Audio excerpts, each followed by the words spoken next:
Everyone has this perfect idea of what medical school is going to be like. You dream of getting into medical school for years and years, and then it finally happens, but nobody actually tells you the truth.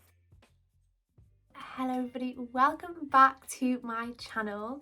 If you're new here, my name's Amelia and I am a second year medical student. So I got a memory pop up on my phone the other day, and it was 2 years ago today I got my offer from medical school, and honestly that is craziness to me. I can't believe it. If you've watched my 7 rejections from medical school video, you'll know that I got rejected from medical school 7 times basically, and it was a whole journey getting into medical school, and I finally got in. I finally got my acceptance 2 years ago the other day, and it's been a journey. So I'm currently in my second year at medical school, as I've said, and I thought in honour of me getting my acceptance 2 years ago, I would do a review of my first year at medical school, how it went, and kind of basically what happened, like my personal experience, because I know sometimes like people like to know how people have found something, and yeah, I thought I'd talk about it. So if you're like interested in how my first year at medical school went, be sure to stick around and we'll just get straight into it. So I think a good place to start would be at the start, probably. Like, let's just go straight back to September 2022 when I started medical school. Yeah, let's talk about that. Obviously, when you start at university, everyone has a different experience with that, and for me, I was moving to a completely different place, moving to a new city, starting a new medical school. I'd gone from taking a gap year, so like just starting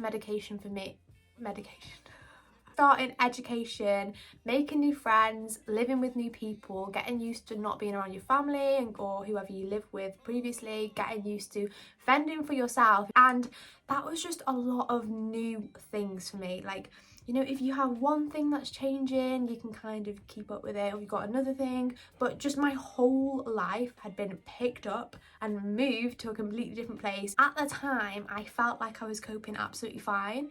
But looking back, like I don't think I was.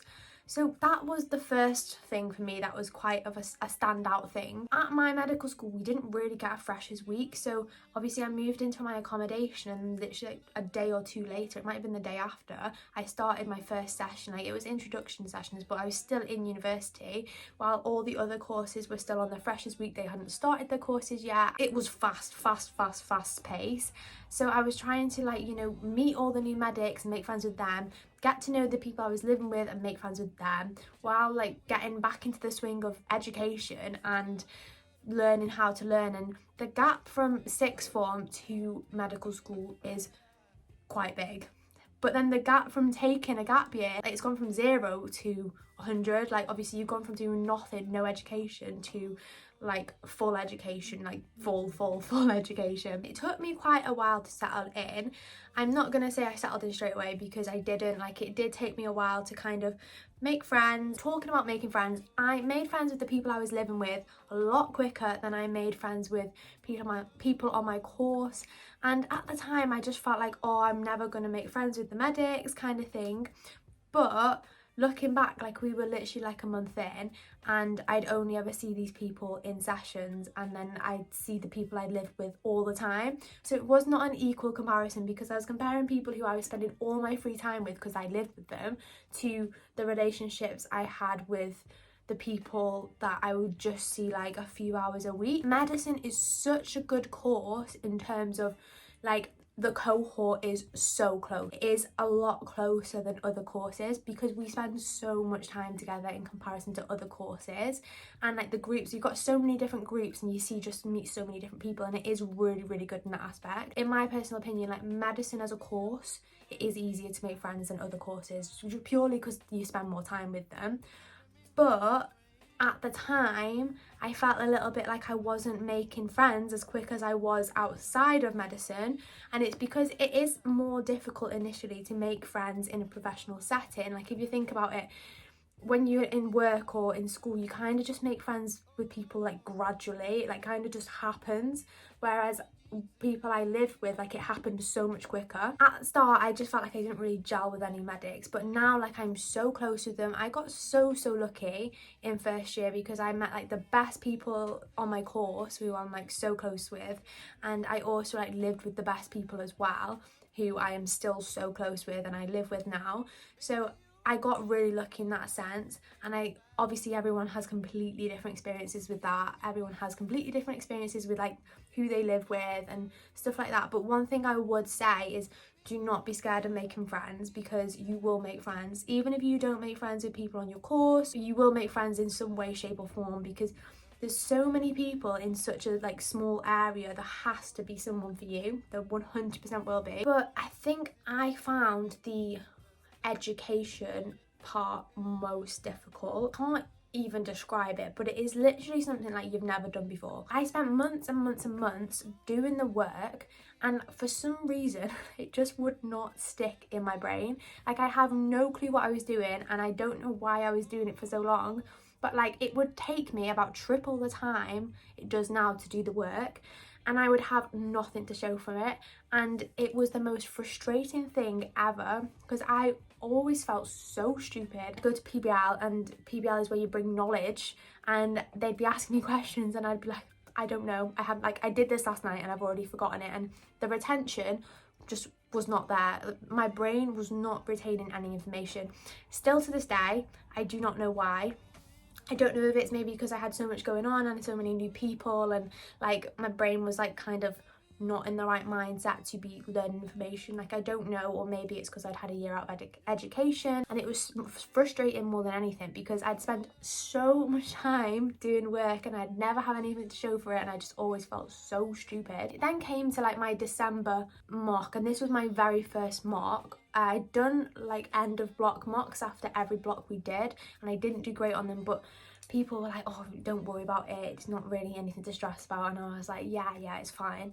So then I did my December mock, and this was kind of the first real mock of the exams that we'd done. This is my first mistake because everyone said like, oh, I'm not going to revise for it.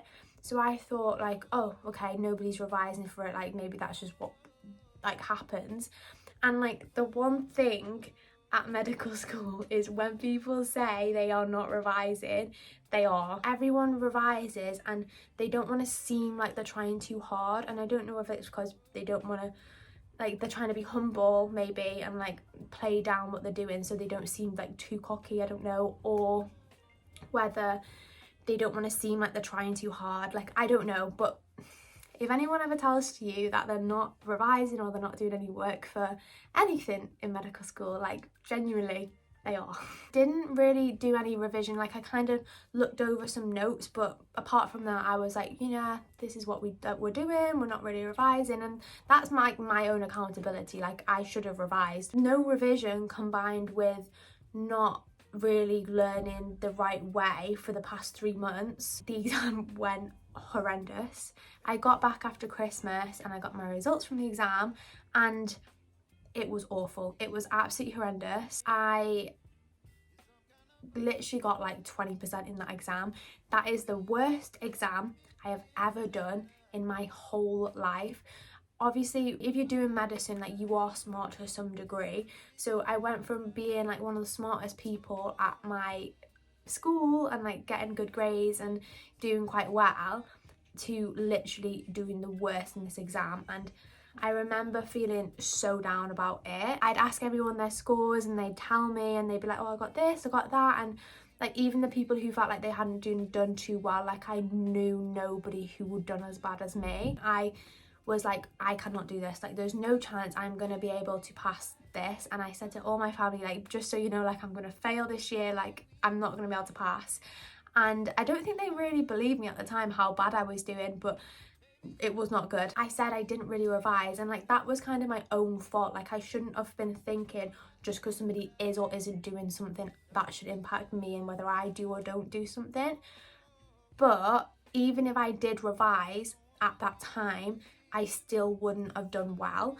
And I know this for a fact because I hadn't figured out how to work at med school yet. At this point I had I hadn't figured out what worked for me.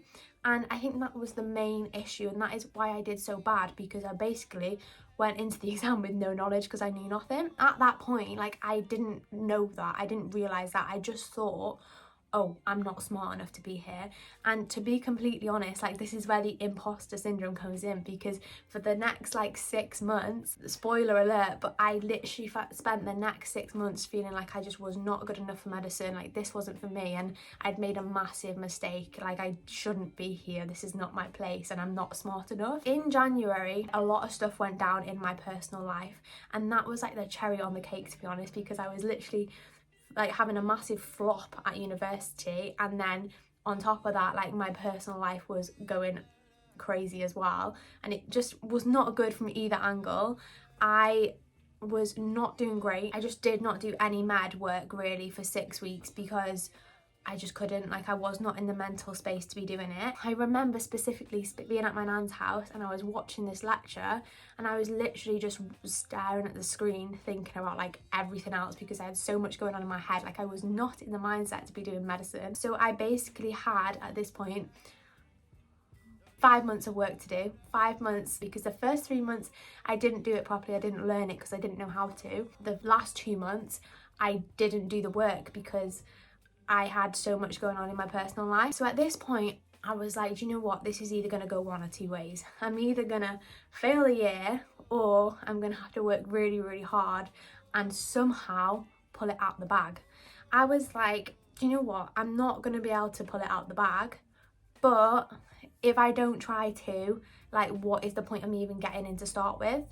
So I literally dedicated the next 5 months of my life to, like, I lived in the library. Like, I was working so hard. I was just like revising, working really hard, like literally every spare second I could. I was in the library. Should have basically been paying my rent to the library at this point because I was there so much. I remember like having multiple meetings with like seniors and like tutors, and I had a meeting with one tutor who, this tutor basically was like, I really hope you pass, but at this rate, like, it doesn't look like you're going to. I just want you to mentally prepare for the fact that you're probably not going to pass the year and you're probably going to have to resit.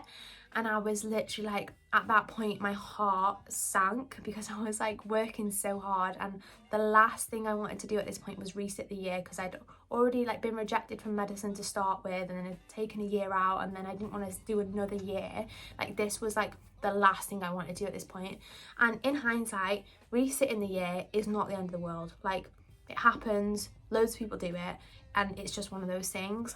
But at the time, for me, this was like the end of the world. If I had to resit the year, I was like, that's not what we want to be doing. I really did not think I was going to pass. Like, I thought, you know what, it's a kind of a lost cause, but I was like, but I just need to try. So I thought, you know what, I've got another exam coming up in like a month. At this point, it was a month till the next mock, and I was like, I'm gonna work really hard and pass this exam. And then I did the exam, got the results back from that exam, and I think my score had gone from like 20% to 50%, so we'd had like a 30% increase. I basically failed like every single exam apart from that one, which was like a borderline pass/fail. Like, I don't know which way it was, but all the other exams, like all the end of mocks and like the question bank questions and everything, I was failing. I was not getting enough. As I said, like, I just was like, you know what, I'm gonna just put my all in and hope for the best, and if I do fail, like, it is what it is. Obviously sat the exams, and then it's like a week or two to wait before you get the results. So those 2 weeks after the exams, I didn't really know how they'd gone, to be honest. Do you know when you sit an exam and you either think, oh, that went really well, or that went really bad? And sometimes it's kind of gone the opposite to what you thought. Like, I had no clue at all how it went. I had no like inkling. So I got my results. I filmed this is one of my early YouTube videos. I filmed getting my results. I remember setting up the camera and my mum being like, what are you doing? Because obviously I thought I was gonna fail. I'd been telling her I was gonna fail, and she was like, why are you filming this? I was gonna post it regardless. I was like, I'm just gonna film it. And in that video, I opened my results and found out I'd passed my exams, and I literally like burst out into tears. 6 months of thinking like I am not good enough, I shouldn't be here, I'm not smart enough, and I'm not going to pass my exams. I'd gone like 6 months of thinking that to then like passing, and I was like, I can't even tell you that feeling. It was crazy. It was crazy, and I was so happy, absolutely so happy. I made it into my second year. Completely honest with you, second year is going so much better. Starting second year, just knowing what I'm doing, knowing how to learn, knowing what learning style I have and what works for me is literally like half the battle. And don't get me wrong, like second year is more difficult, obviously, because you're in your second year of medical school. It does level up and the content is harder.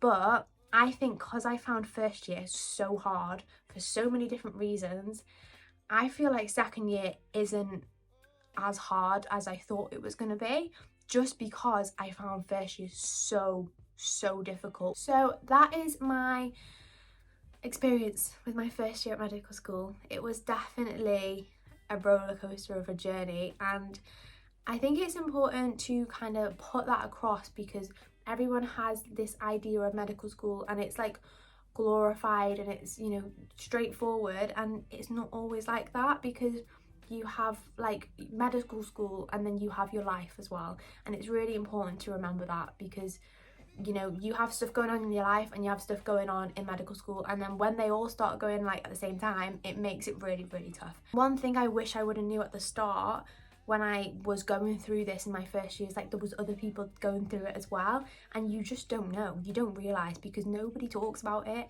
Nobody talks about how they're struggling and how they're not doing great, and that makes you think, oh, it's just me who can't do this, it's just me who's failing exams, it's just me who is not going to pass.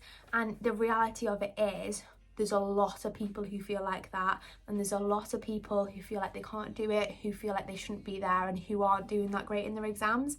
And amongst medics, like people don't really talk about their scores, especially in first year when everyone's like kind of got a defense up. So I got those really bad grades and I was like, oh, it's just me, like I've literally done the worst in the year.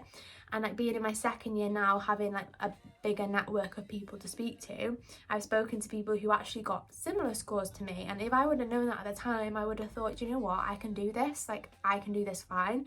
But I didn't. I thought it was just me and I thought I was going to fail. I thought it'd be really important to make this video about my first year at medical school and about how genuinely I nearly failed my exams. And if it wasn't for the pure sheer fear, I don't know if that makes sense, but if it wasn't for the pure fear of failing like that I had for 5 months, and like the anxiety I had for 5 months, I truly don't believe I would have passed, because I think the only reason I passed was because I was so scared of failing and I worked so hard to not. So yeah, that is my first year of medical school in a nutshell. That's how it went, and fingers crossed for the pass for second year, first time pass, let's manifest it. That is the end of this video. That is the end of my review of my first year at medical school, and towards the end of second year I'll do a review on my second year, and I might do like a little bit of a comparison on how I found both of them. But until then, thank you so much for watching. I really hope you've enjoyed. If you have enjoyed, I'd really love it if you would like and comment down below and subscribe to my channel. Thank you once again, and I will see you in the next one.